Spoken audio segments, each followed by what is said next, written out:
Farm's been in the family for over 150 years. So our farm was established in 1904 in the small town of Merrill, which is in the Great Lakes Bay region of Michigan. This farm has been in my family since 1901. We grow only conventional corn and soybeans. So we do about half of our acres, about 550 acres of corn and 550 acres of soybeans. And we rotate each year because we think that's better for our soil.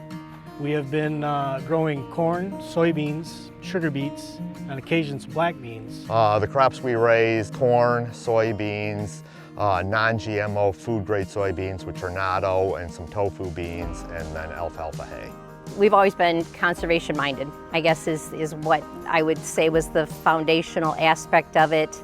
Part of that comes from having a legacy of farming in the area. Part of that comes from looking forward and saying, I want to make sure that this soil is as usable and as healthy as it possibly can be moving forward. We have started doing some cover crops. We do no-till, conservation tillage, minimum tillage. It's important to our operation to implement these practices for sustainability. We're on a busy road.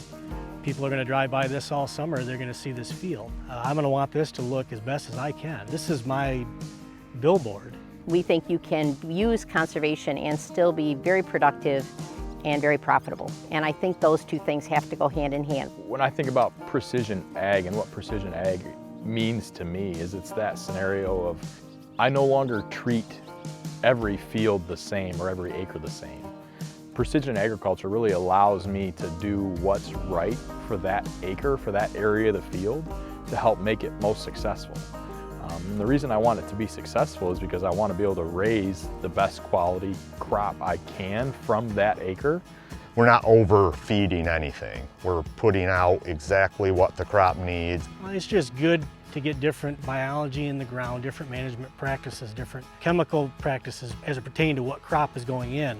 I think high quality is important to everybody. I know it is important to us as a producer because we wish to gain trust and the markets of international buyers. I want to farm this field for many years, and I want generations behind me to farm it just like generations ahead of me have farmed it. We like to keep the woods for wildlife habitat. We like to have the trees, and they contribute really to a cleaner environment as well. To me, being the fifth generation, it's about a legacy. It's about we don't own this land, we're renting it from the next generation. So each year you start all over again. Say, yep, we're going to do this because this isn't just what we do, it's really who we are. Farming is important to me because it's heritage. There's a saying that farming, once it gets in your blood, it's hard to get out of it. I think once you're involved in it, it starts out as a little kid playing with toy tractors and it turns into this love of equipment, but then it evolves into my dad, grandfather, great-grandfather, great-great-grandfather have done.